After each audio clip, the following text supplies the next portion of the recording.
I've been doing motorcycle racing for 20 years, and I wish I would have had this knowledge 15 plus years ago. So that's why we're putting this out there.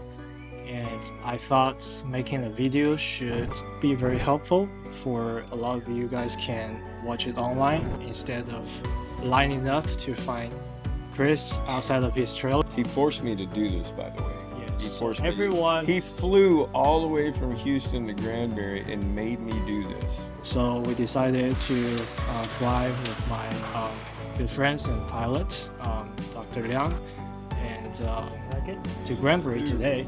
So we're making this video.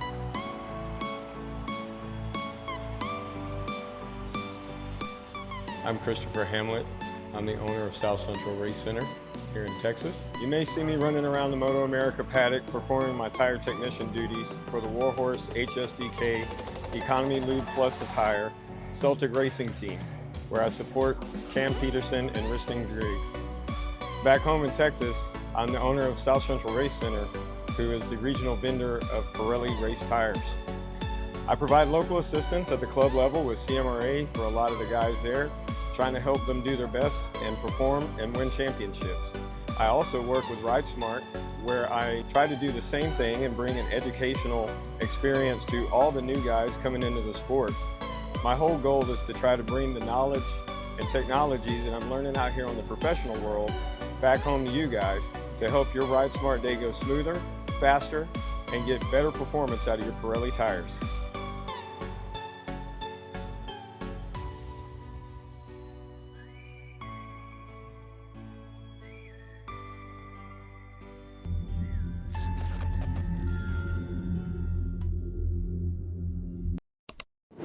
It's my honor to be here to interview my team crew chief, Chris Hamlett, who is the Pirelli vendor and recently joined the MotoAmerica HSBK Warhorse Ducati team.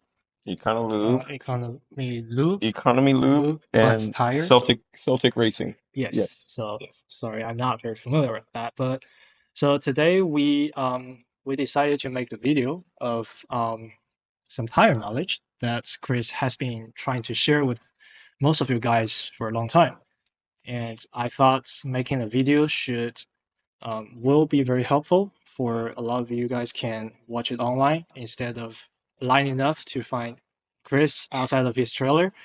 And so we decided to fly with my good friends and pilots, Dr. Liang, and to Granbury today.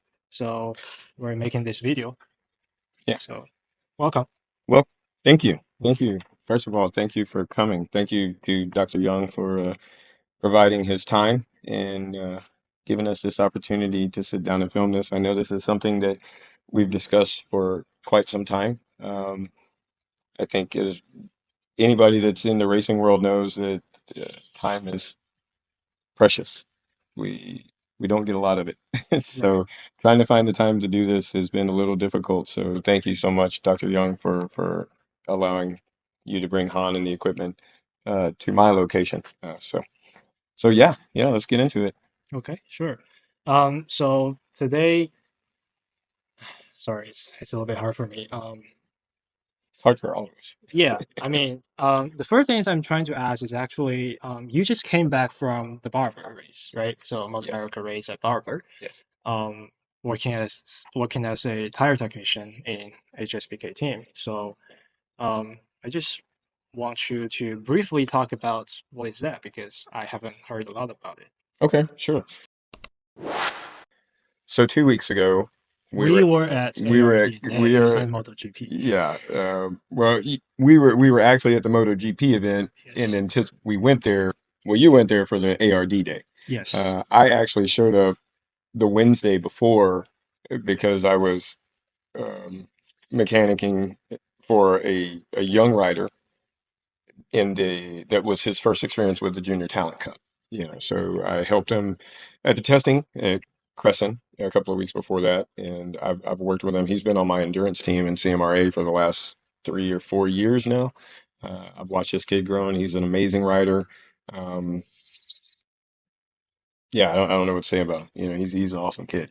So him and his father asked me if I could help out with them at Coda, so I did. So I came a little earlier. I already had to be there to work the ARD day on Monday, so why not Right. go have some fun? And so I did, and I ran into Bobby at the Dunlop tent of all places, because I was getting tires for the rider that I was helping that weekend, and Bobby was I'd actually brought some tires from my location to Coda. Turns out they were for Bobby and his team. They were doing testing that Monday uh, to try leading up to this first round at Barber.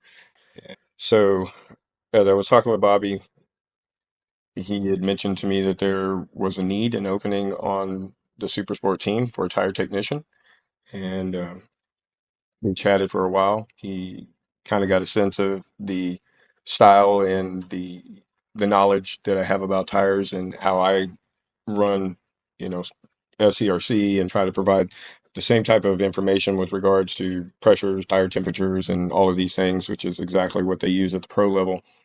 And so he offered me a position, and I accepted. And yeah, we just got back yesterday. I flew in yesterday from Barber in Birmingham, Alabama, where it was a good weekend. It was very much a learning curve, for sure.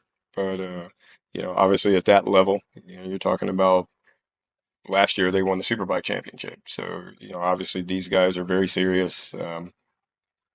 It's not guessing. It's all scientific. We have full data on everything, and the tires are something that I think the crew chief for Cam, he looked at me. He's like, "You do understand that this is gold.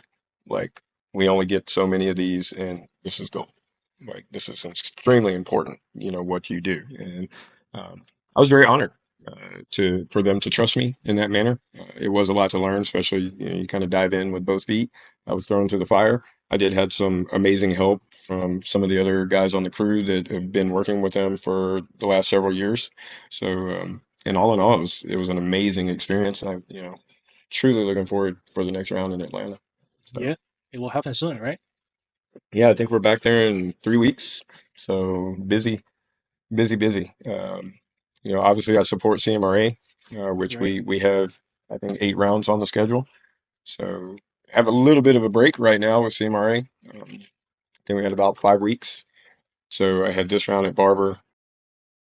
Well, apparently, this is the reason that I want to do this video. Apparently, you get a lot of things that you want to share with others on every CMR weekend, Yeah. right? So there are people lining up for you, and then just it's Chris here, it's Chris there, right? So I've been around, and then I see those long lines that people asking you about the tire pressures, tire temperatures, or whatever.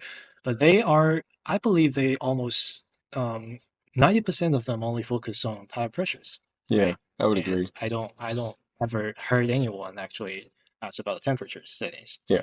So, and apparently from our previous discussion, that you learned something in the professional team this weekend, and then it seems to be very important. And although we are not going to go into all those details, how does the professional team manage a tire or whatever, we're not going to touch on that. But there is some general information that Chris has learned that I want to share with folks Hmm. that making their life being easier and then making the tire works better. Yeah. And probably the tire will last longer Yeah. because of that. And then you don't have that much of tear on the tire during the racing, and then you don't have the most complaints that I've ever heard of is the tire works on for 2 laps and then it get greasy or Hmm. it suddenly has no grip. So we'll touch base on that as well. Yeah. So um, in favor of that, I prepared a PowerPoint for Chris to show. Very nice, by the way. Thank you. I wish I could do that. It's not very hard. It just takes some time. Yeah. So the title we're going to talk about is basically the racing slick tires and beyond the myth. So we want to explain to you in this video that why the temperature is the most important thing in the professional race. Yes.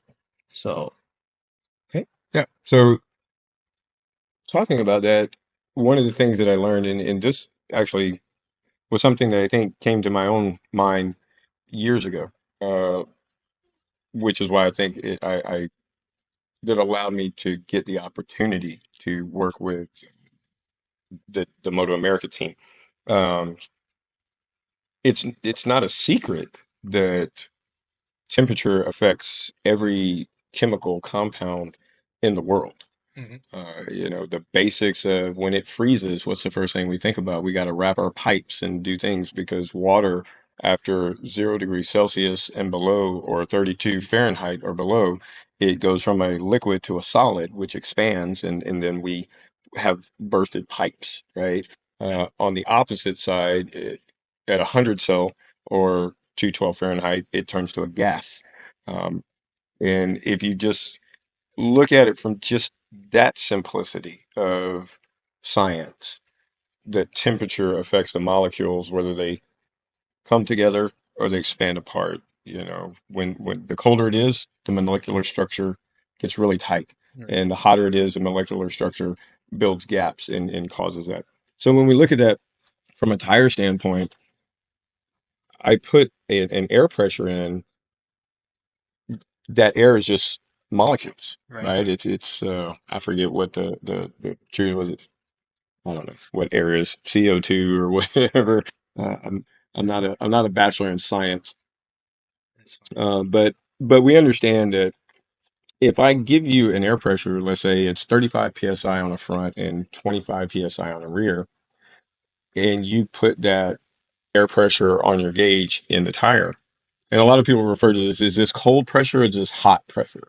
And what they're asking, what they mean by that is cold pressure would be I put 25 psi in that rear tire just at ambient temperature. It may be 50 degrees outside, it may be 100 degrees outside. Hmm. And that's something that we struggle here in the southern region is our riding season starts at the beginning of February and goes to the beginning of December. So we start in cold months where it could be almost freezing ambient.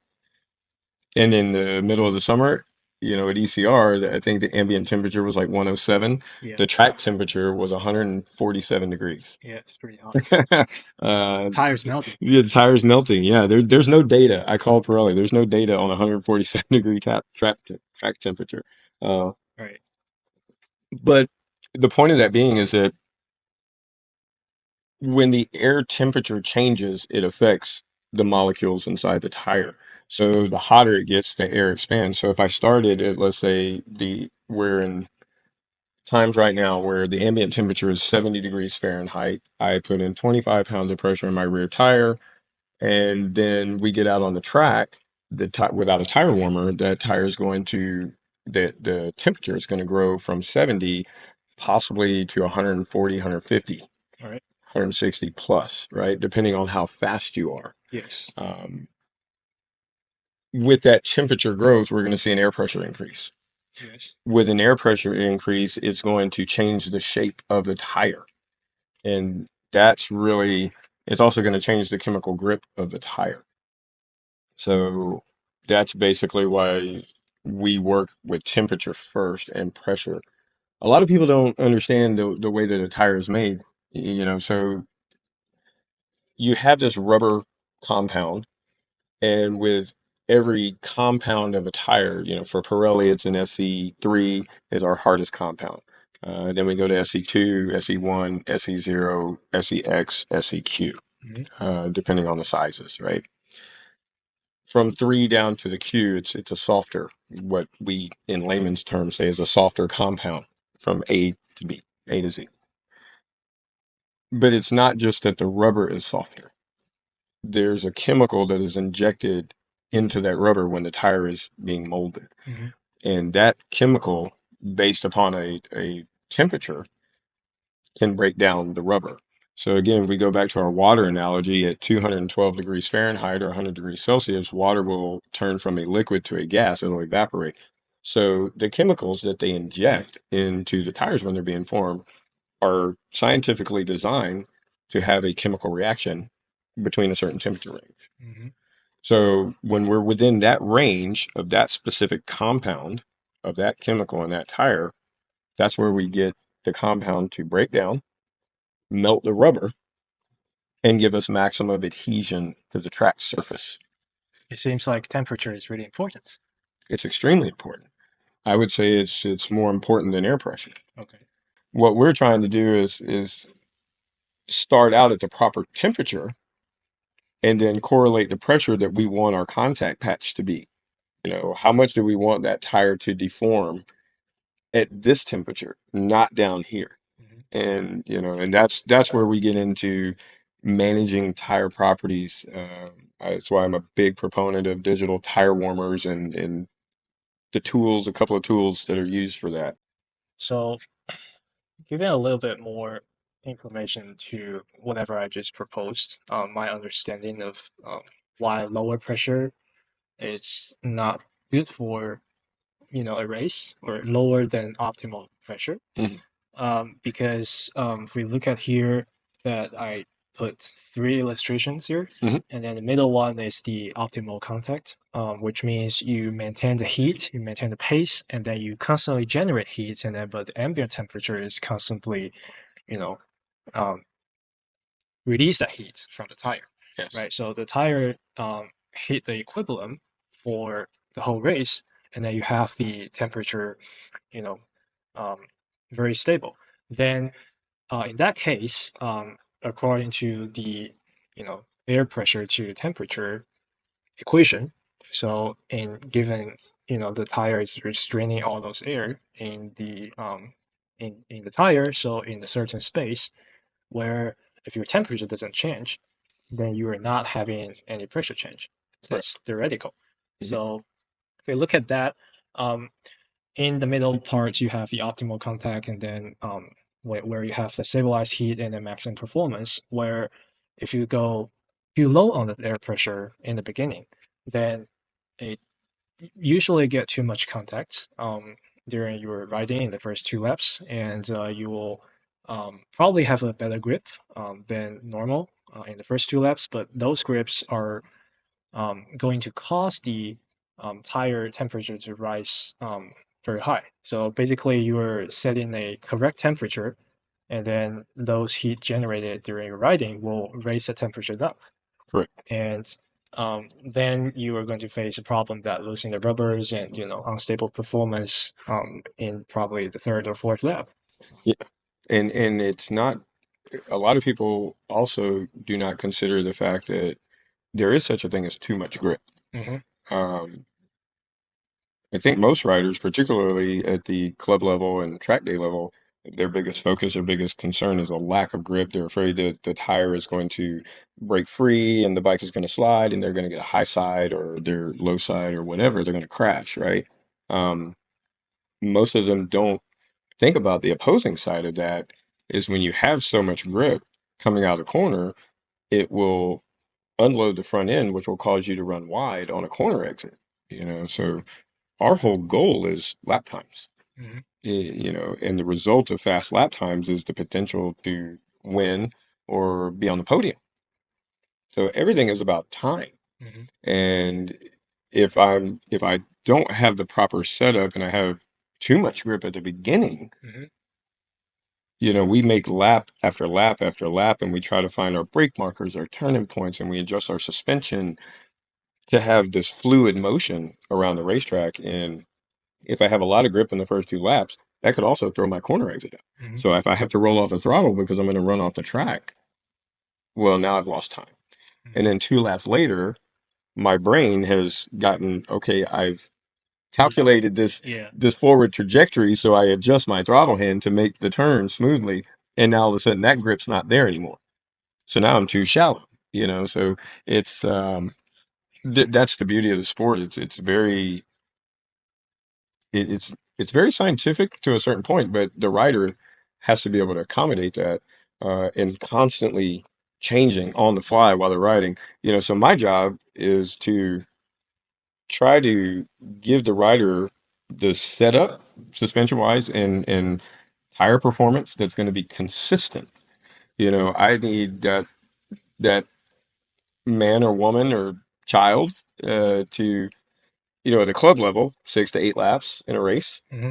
But even at a track day or a member day, our whole focus is to try to get consistency so that the rider is being able to approach that limit that you Correct. want. Right. Yeah. Yeah. Because how can you approach a limit if everything is constantly changing from one lap to another? Yeah, I think our goal here is really, really simple. It's to the goal of racing or even track days is to achieve the consistent performance from motorcycle and the tires. Yes. I wouldn't say that they're the same, but um, and with the consistency, you will be able to gain confidence. Yes. As a rider, I know that is very important. Yeah. If I can feel that grip in this lap, well, next lap I can probably push a little bit harder. Right. And then until I find that limits that comfortable to me, which is not the mechanical limits of the motorcycle or the tire, Correct. but I'm comfortable.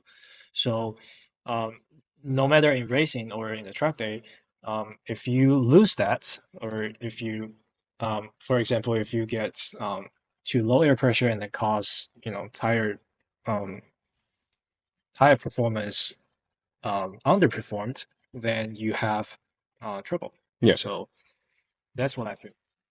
And you're correct. It's our whole goal is to anybody that's whether it's me as a tire technician with um, you know the MotoAmerica team, that's my specific job with MotoAmerica. I my sole job is to take care of the tires, Mm-hmm.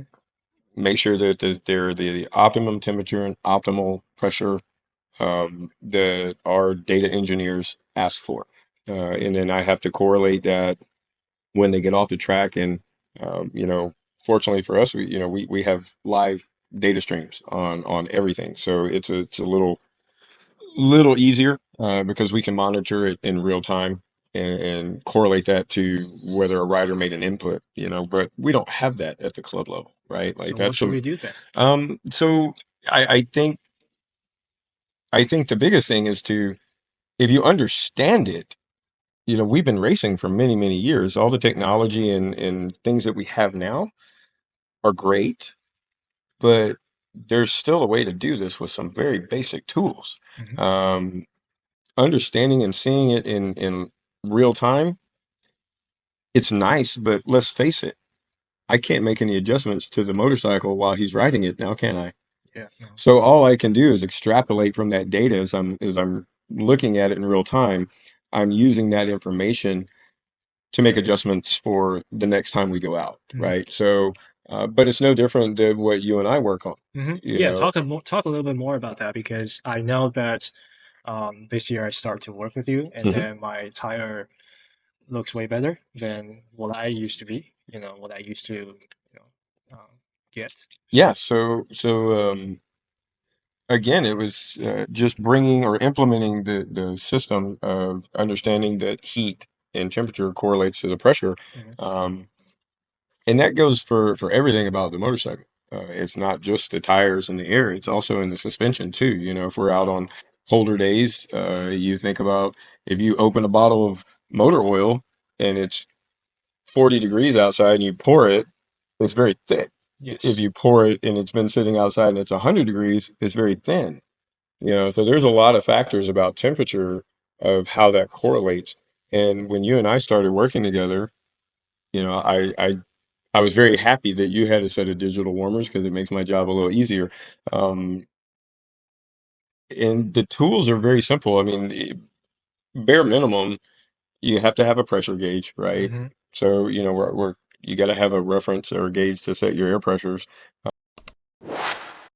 So I work with the, at least at the pro level, we work with the two best brands Mm-hmm.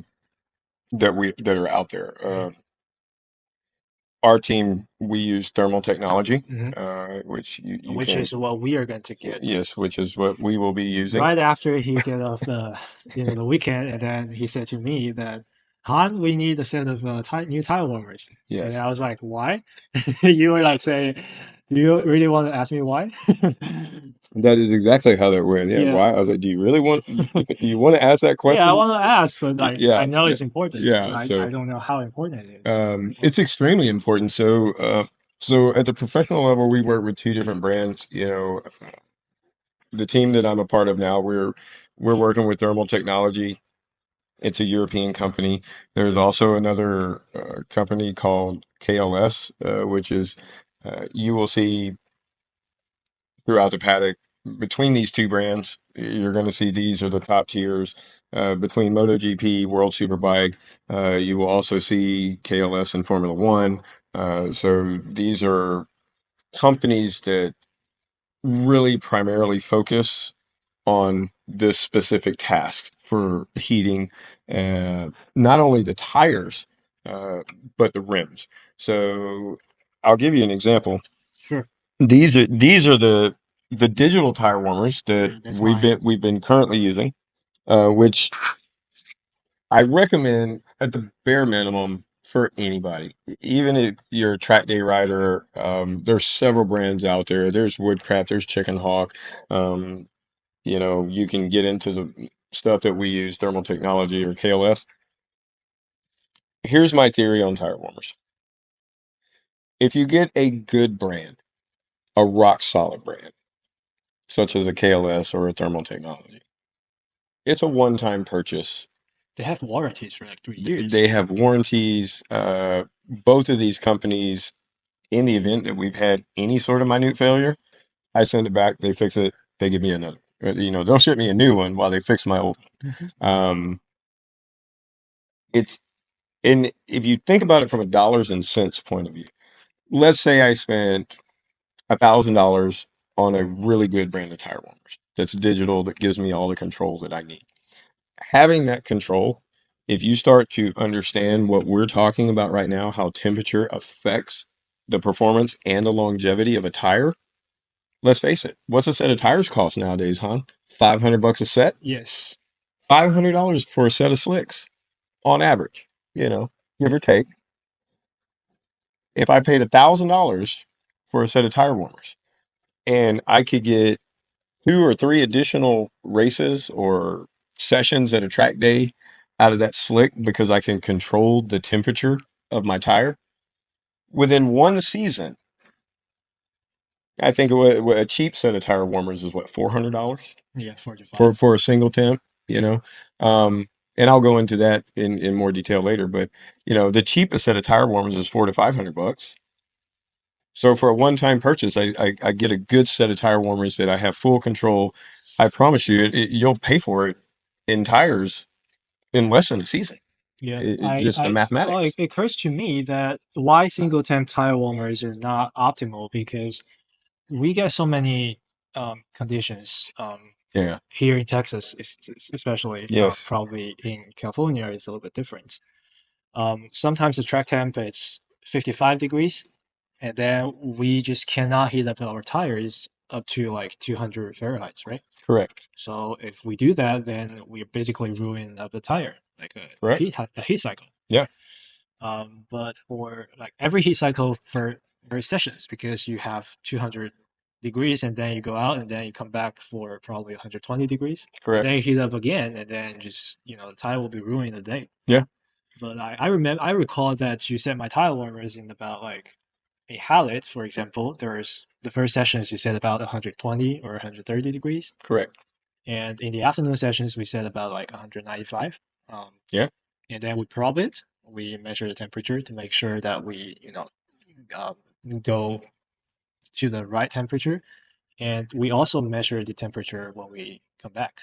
Yes. We probe immediately, and then we document it, and then we know that at my pace and at that kind of temperature and then that track, what should we do? In terms of the temperature controls on the tires, so that we actually had a pretty good weekends on the tire wear. Everybody had a very good weekend. Everybody was complaining about the tire wear, and then Yes. I happened to I chose an SC1 because I left one SC1 tire on your trailer, and then it turns out to be not a very suitable tire for the track, and then I was on SEX. Yeah. And then immediately after the first session, I come back. I purchased all the SEX in Chris' trailer. So yeah, and then we had to take one back to sell to somebody else. yes. So that was the story. So yeah, talk a little bit more about it. Yeah, so we did that. Tire strategy for racers, it's an important thing.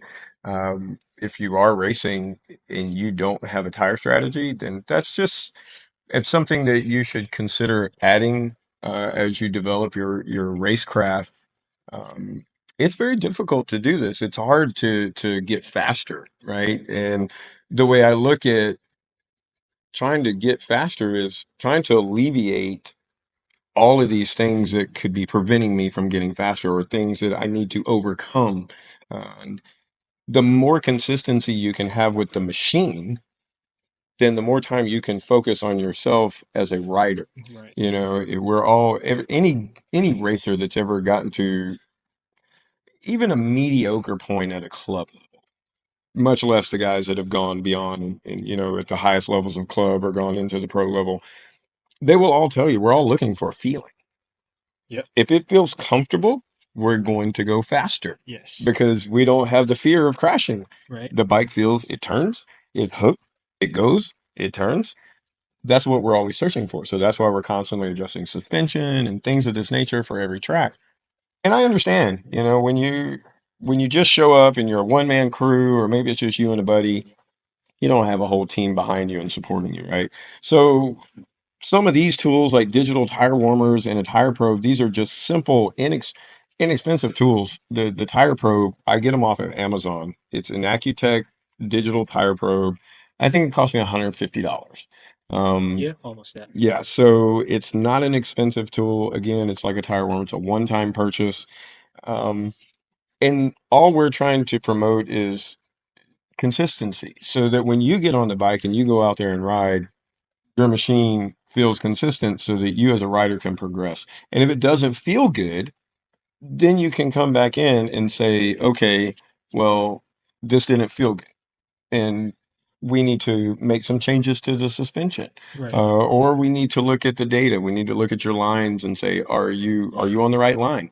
Um, there is so much that you can get into. We call it the rabbit hole when it comes to suspension, a rider position, a line. Everybody has their own theoretical ideas of what the right line is and all these types of things. So when I look at tires, I think tires are the simplest thing that we can control Right. because it's mathematical. That's true. It's a temperature, it's an air pressure. And if we have the right tools, um, you know, so a basic tire warmer, and this is a digital tire warmer. Um, if I unfold it, I may need to walk it over closer to the camera, and I may do that. Let me do that. I'm walking it just real quick so they can see. No, they can see it here. Oh, they can see it Yeah, here? yeah. Okay. All right. Just So hold it to this horizontal. on that plane. All right. And maybe they can zoom in later, but a tire warmer is basically a blanket that wraps around the circumference of the tire. It plugs in, and it has these heating elements, these cords, these windings that you can see. Mm-hmm. And they go throughout the circumference of this blanket. There's materials that's outer wrap that. And just like anything else, if you talk about insulation in a house, you have this much insulation, you know, R5, R10, R15, R30. It's just thickness, right? And then you also have the width of the tire warmer. How much of it does it cover? So like this particular tire warmer has a lot of heating elements in it, which means that it does a better job of uniformly heating the whole circumference of the tire. If I go to a brand like Chicken Hawk, so the difference between their entry level brand, their mid level brand, and their high level brand, what they call their professional series, is realistically the number of coils in this length of warmer, right, or the length of the blanket. Some are this spaced out, some are tightly woven. The professional brand is going to have more per square inch of length than their entry level, right? So this particular brand, I'm not even sure what it is, but it has quite a few. And what we mean by digital is I can plug this in. Okay. This is focus. And we have set points. You can see these flashing. So as soon as I plug the warmer in, which is somewhere, and so as you can see right now, the current temperature reading is 74 degrees Fahrenheit. I have a button that says set.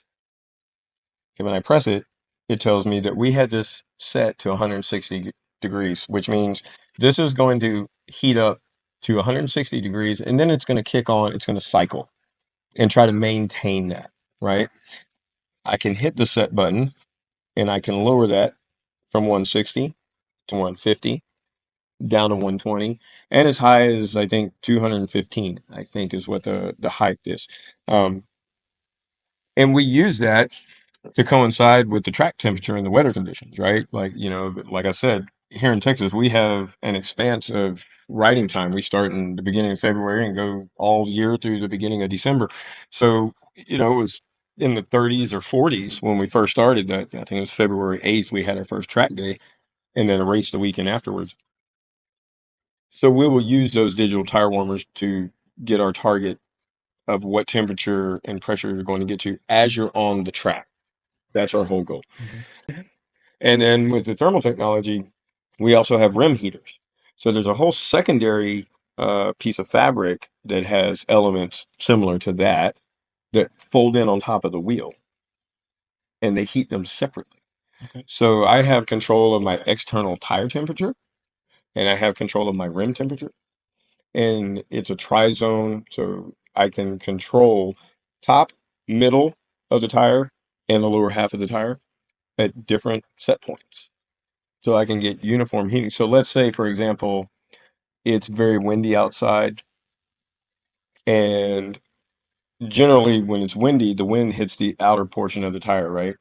But the inner portion that's tucked up underneath the fairing or the fender doesn't see the sunlight and all this kind of stuff. Oh, so the tri-zone is indicating this half and then that half, Correct. not left and right. Not left and right. Yeah. So I don't have the ability to do left and right like you were asking about. And It's probably something that it's we can. probably something that's coming. Yeah. Yeah. Something we can go to thermal technology or KLS and say, hey, you should do this. Yeah. We're going to Crescent and we need this on this side. But Yeah. which is, it does happen. I know with the tire companies, we have dual compound tires for Daytona. Okay. So it's a situation because of the banking at Daytona. We're going to have it builds extreme temperature, extreme pressures. So we'll have the right half of the tire is going to be a harder compound because we don't have a lot of right hand turns. We need that tire to be more durable on the banking and withstand the temperature and the pressure. And then the left half will be a little softer compound for the turns. So it's technology is pretty impressive. Yeah.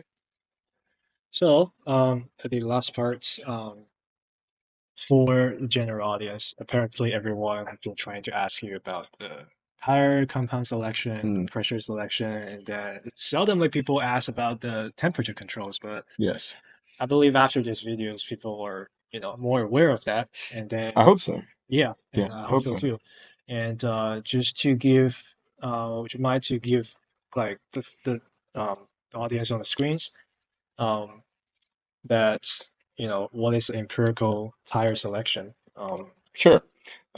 So yes, that leads us to the second biggest misconception about tires.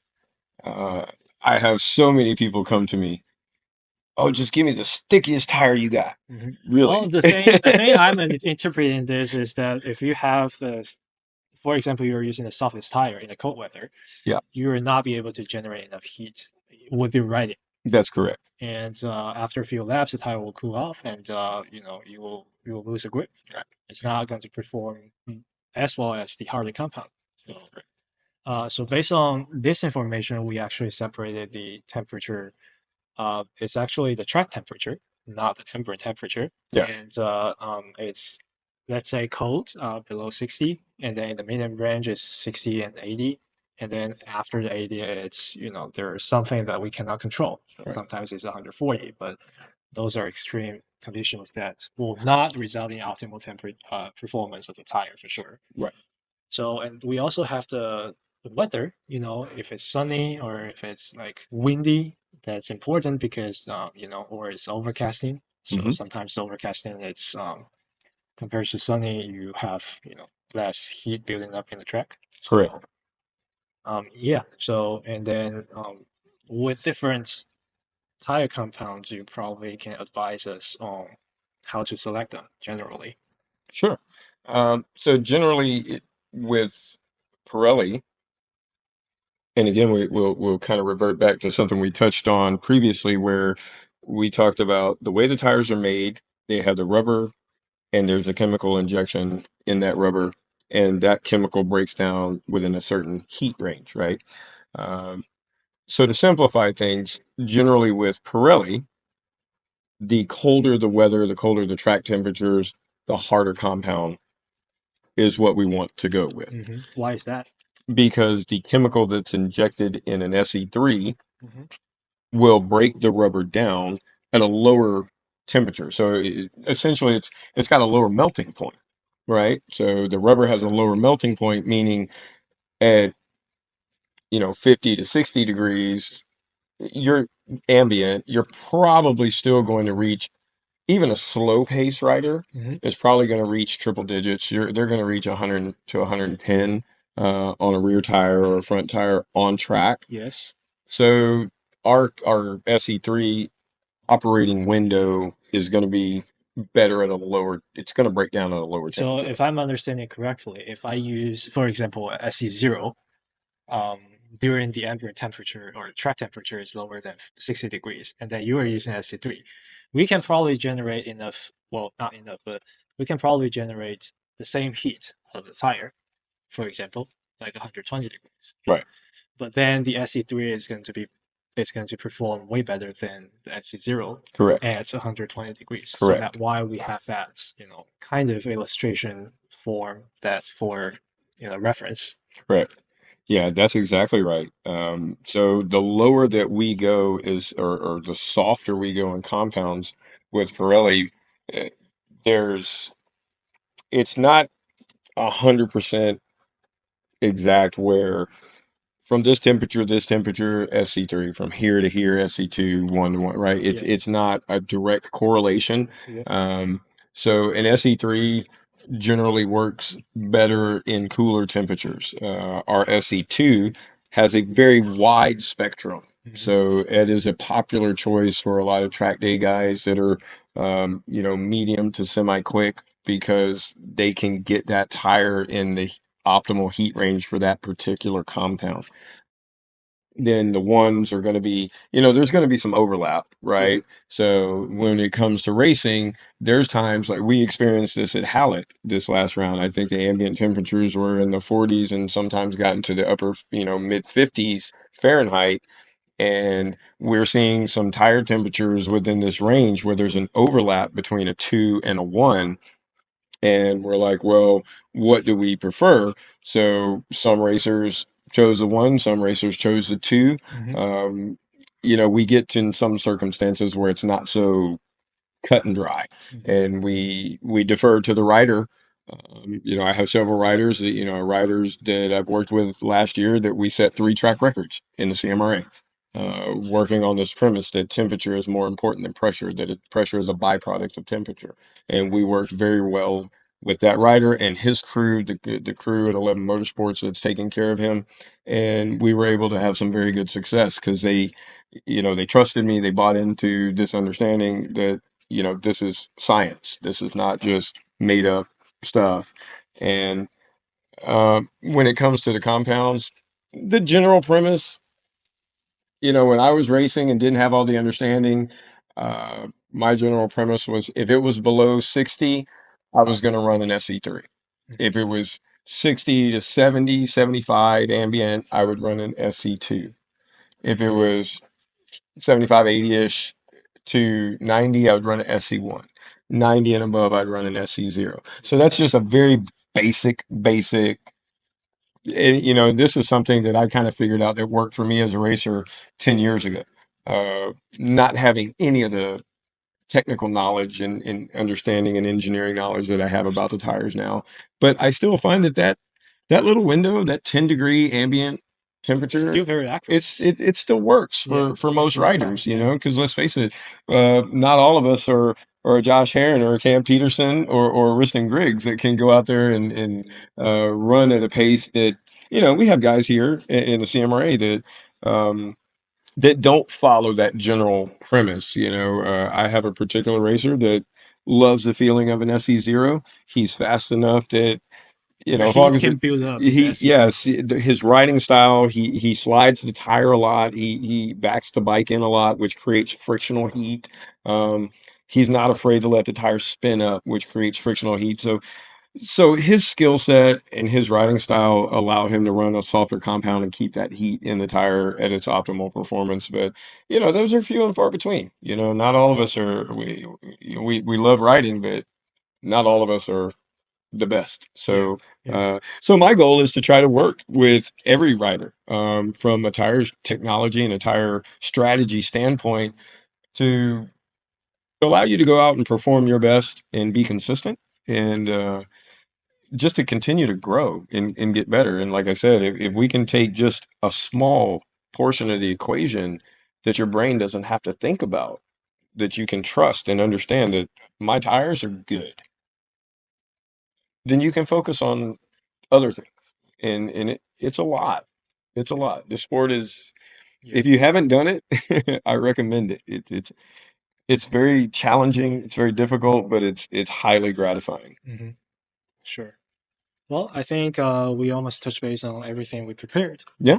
And thanks for watching. And Yeah. then Be on the lookout for this guy. He's up and coming. He's gonna be there soon.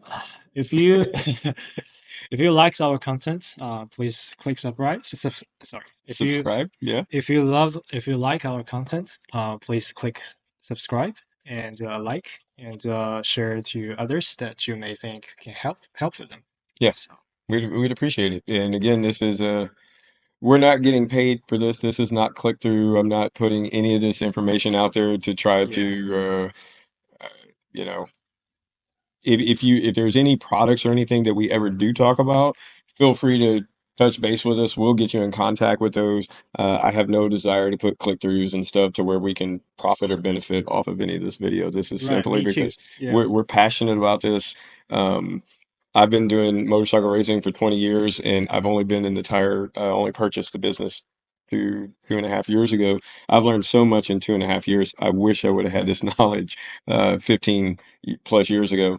So that's why we're putting this out there. Yeah. I It, started racing like a year and 3 months ago, I guess. yeah, yeah. And I love this sport. And then the reason that I want to initiate this interview with you is that I think this is precious knowledge. And then He forced me to do this, by the way. yes, He so forced me. everyone, He flew all the way from Houston to Granbury and made me do this. yes. So I feel that it's kind of obligated that everyone should know these basic rules Yeah. of temperature, pressure, and tire compound selection, and then how important the tire temperature control is. And just so you know, this, even though I'm a Pirelli vendor, I'm a firm believer that it's. I generally believe that is the best product out there as far as racing tires. I've raced on everything. All of the tires are good tires. I believe that Pirelli has a bit of an advantage in their engineering. They have a lot of data. Particularly they've had World Superbike for a long time. They've had multiple countless spec tire races. Now we have Moto2, Moto3. We've got the contract starting in 27. We'll be in MotoGP. I just think that they provide a better quality product, a better performing product, because they have so much data coming in. But everything that we're talking about right now when it comes to heat, and MotoAmerica is a spec tire with Dunlop, right? Yes. So the team that I'm a part of on the MotoAmerica side, this information is not a brand specific. We Right. use the same tools and the same engineering concepts and ideas. For Dunlop is what I do with Pirelli, and any other ones, Continental, Bridgestone. It's just understanding the product that you're on. Every one of them has a different temperature range that they react best in.